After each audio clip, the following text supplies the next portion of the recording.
Assalamualaikum warahmatullahi wabarakatuh. Salam sejahtera buat kita semua. Salam Om Swastiastu, Namo Buddhaya, salam kebajikan. Balik lagi di channel YouTube Afif Safi, pakar bola mengomentari sepak bola dengan kebahagiaan. Hari ini agak beda karena gue tag-nya di salah satu homestay di Yogyakarta, di Jalan Parangtritis. Ini bangunan-bangunan lama tapi situasinya oke banget, enak banget. Dan hari ini gue mau bahas seputar terupdate lah ya liga-liga yang sudah berjalan. Di antaranya ada Manchester United yang kejepit kena Arsenal 3-1, dan ada Madrid yang tidak ada yang bisa menghentikan Bellingham. Seperti apa nanti Madrid dan Bellinghamnya. Nah, tapi gue mau ke Manchester United terlebih dahulu karena baru aja gue tonton pertandingan. Temponya berjalan, tensinya cukup tinggi ya, temponya berjalan cukup cepat dan pokoknya menarik dan seru. Dan ternyata ada, gue ngincer nih siapa yang di big game akan muncul ya, seperti biasa MU ya Rashford. Ternyata di Arsenal selain Gapsus, Declan juga bisa ngegolin. Gue pengen lihat Havertz sih, Havertz di big game gitu seperti apa gitu. Cuma masih ada tingkah laku yang bikin kocak aja gitu. Jadi gue nge-review, pertama gue bahas playernya dulu aja kali ya. Manchester United ini di depan ada Anthony. Nah, Anthony ini gue nggak tahu kenapa mas. Gue tahu lu Brazil gitu. Cuma pemain Brazil walaupun skillful tapi ada impactnya buat tim, ada impactnya buat temen-temen gitu. Ini Anthony muter-muter yang ngeluarin skill-skill nggak penting. Maksud gue gini, kalau selagi masih berdampak itu bagus. Kalau nggak berdampak mending Anthony gabung ke komunitas freestyle aja gitu kan. Yang nggak perlu ngegolin, yang nggak perlu teamwork itu bagi teman sono sini, nggak perlu defense.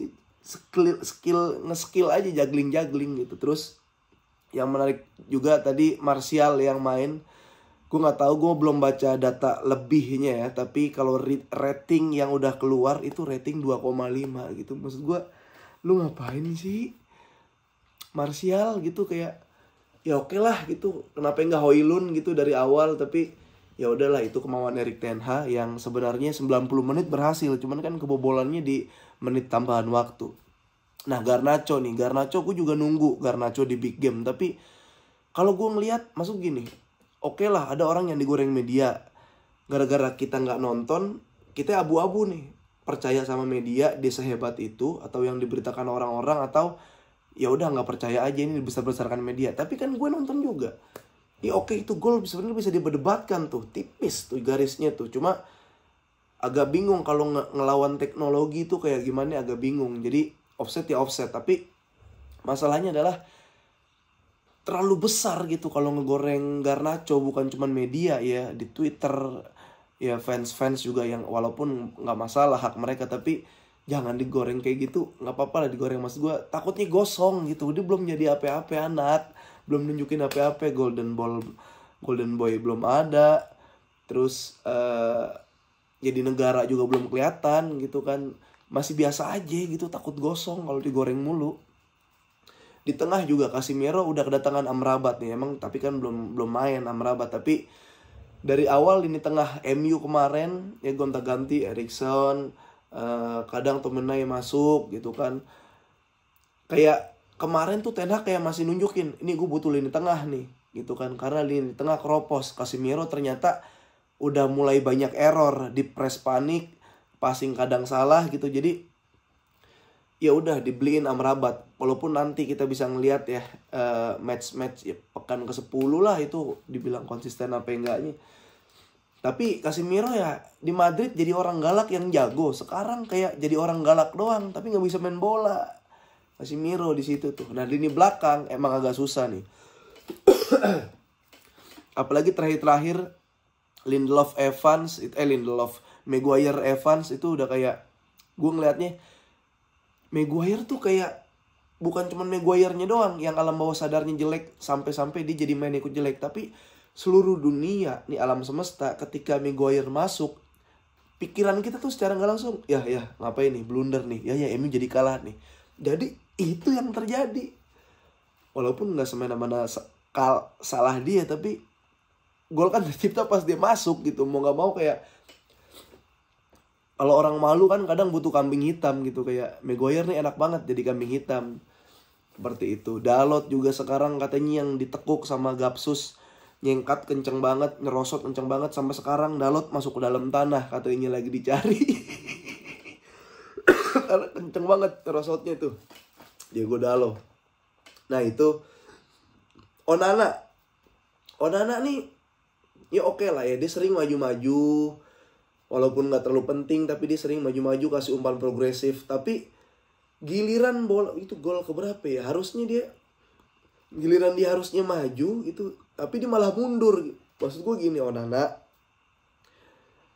oke, passing banyak gitu, cuman kebobolan jangan banyak juga gitu. Maksud gue apa bedanya sama kiper yang nggak bisa passing tapi nggak bisa nahan?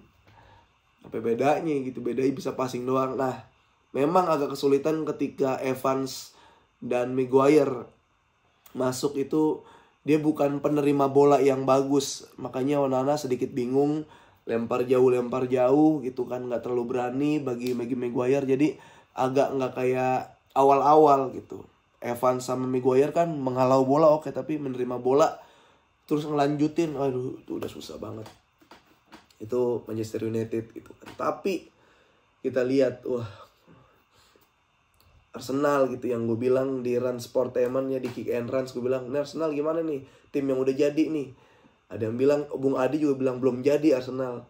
Ya gue setuju, Arsenal dibilang belum tim yang belum jadi. Tapi pas lawan MU seakan-akan jadi tim yang udah jadi gitu. Main lebih oke, dia lebih melakukan inisiatif, ngontrol bola, ball position, nyerang juga lebih banyak, shoot juga punya 17 shoot, targetnya lebih banyak, corner juga. Ini menunjukkan Arsenal impresif, dia pengen nyerang, dia pengen neken, dan secara ball position juga Arsenal 5-5-4-5 dibanding, dan udah sama ball position menang, main lebih bagus, lebih rapi, lebih tertata, skor juga menang. Jadi ini sih malam yang sempurna harusnya buat Arsenal ya, karena terlebih Manchester United juga Varane nggak bisa main, Luke Shaw juga nggak bisa main. Jadi ya udahlah, emang lucknya lagi di Arsenal, tapi Arsenal juga main lebih bagus, dia lebih impresif, dia lebih ngotot. Jadi 3-1 sebenarnya cukup oke buat malam ini. Begitulah di Liga Inggris. Nah, ini di Liga Spanyol. Di Liga Spanyol belum ada yang bisa menghentikan Bellingham. Ya, dia bukan striker, jatuhnya penyerang lubang, karena sekarang Madrid kalau ditelaah itu 4-3-3 diamond. Jadi sebenarnya bisa 4-4-2. Nah, Rodrigo Joselu di depan, belakangnya ada Bellingham yang bisa masuk kapanpun. Dan sejauh ini gara-gara dari kemarin Madrid mainnya 4-1-4-1 atau 4-3-3, bahkan cenderung 4-2-2, karena ini formasi baru. Kalau misalkan di depannya buntu, Bellingham lah orangnya. Dan yang gue salut, spirit dari Bellingham tuh yang dia masih muda, terus kayak sering ngingetin ke Vini, jangan terprovokasi, jangan memprovokasi juga ke teman-teman yang lain juga. Mental dari Bellingham nih, dan selain mental, skill bagus banget, skillnya bagus banget. Fisiknya, endurance-nya, kekuatan, dia main 90 menit, ya biasa aja, namanya atlet bola luar negeri apalagi, tapi terkesan gak ada capeknya. Habis golin langsung kayak, gue demen pemain yang songong tapi jago gitu. Kalau songong doang, kayak Garnacho misalkan, jagonya belum kelihatan, apaan sih gitu. Kalau Bellingham nih kan udah keuji, udah kebukti, maksudnya sekarang juga lagi nunjukin. Jadi ya udah, Bellingham ini ancaman di La Liga ya. Gue belum tahu nih, karena skuad Madrid yang sekarang mungkin kalau ditinggalin Benzema yang gantinya baru Joselu, di Liga Champions gue nggak tahu. Tapi ngeliat Bellingham beberapa pertandingan cukup oke lah, cukup bisa lah ya. Gue nggak tahu, gue bahkan kalau Bellingham nggak sebagus atau seimpresif kemarin, gue bilang kayak, ini Madrid nggak mau ikut Liga Champions apa gimana nih. Tapi ngeliat permainan Bellingham, ya cross juga yang kemarin tuh cross masuk babak kedua, tapi begitu dia main memang dia yang megang kendali Madrid, dia ngontrol bola, passing-passingnya bagus, shootnya juga bagus, Walaupun Granada Getafe yang main kotor, main licik. Carvajal pun hampir kartu merah mungkin kalau nggak kontrol emosinya. Tapi itulah Getafe, tim yang susah dikalahin. Dan yang bikin gue salut sama Madrid, yang bikin gue salut sama Bellingham, dia bisa pecahin deadlock. Nah kira-kira seperti itulah. Karena gue jujur sebagai fans Barca, gue kesel banget sama Getafe ya. Merusak sepak bola menurut gue. Merusak bikin jelek La Liga menurut gue. Tapi itu perspektif gue sebagai fans Barca dan pecinta sepak bola indah. Tapi kalau kita tanya orang Spanyol, gue ngobrol sama orang La Liga, gimana perangkat wasit sejauh ini dan gimana penampilan Getafe bermain buruk, jawaban dia adalah, gue sih ya gue nggak terlalu menduga banget tapi masuk akal. Dia bilang Getafe akan tetap menjadi Getafe.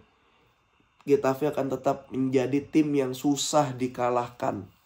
Gue bilang masuk akal juga gitu kan. Itu sudut pandang dari La Liga gitu. Tapi kalau dari gue sebel. Dan kemenangan Madrid kemarin lawan Getafe, yang gue salut ada pemecah deadlocknya dan itu Bellingham orangnya. Ini ancaman tentunya di La Liga. Nggak bisa nggak sepele. Barca baru masuk Joao Felix, Barca udah masuk Joao Cancelo.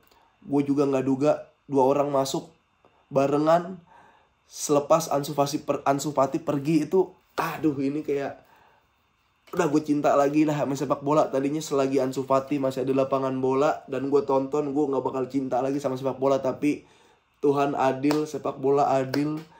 Ansu Fati keluar, Cancelo dan Felix masuk, kita lihat La Liga makin seru. Oke, gitu aja. Gue mau lanjut nonton Barcelona bisnis. Selamat sekali lagi buat fans Arsenal, udah menang 3-1.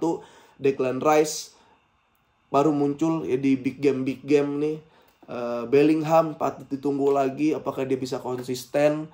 Madrid 4-3-3 diamondnya, apakah masih bekerja terus menerus. Dan kita lihat Barcelona dengan Joao Felix dan Cancelo. Tapi buat fans MU tetap sabar. Gue mau ngingetin, selagi masih ada Maguire di Manchester United tidak akan baik-baik saja. Maupun dia di cadangan, maupun dia di starting line up. Oke, gitu aja. Sehat-sehat selalu. Gue mau nikmatin liburan gue lagi. Jangan lupa nonton terus Pakar Bola, mengomentari sepak bola dengan kebahagiaan. Tonton gue yang ada di YouTube manapun, Transportainment, Box to Box dan lain-lain, podcast yang lainnya. Terima kasih. Oke. Dan terima kasih juga yang udah like, komen dan subscribe channel YouTube gua. Salam olahraga.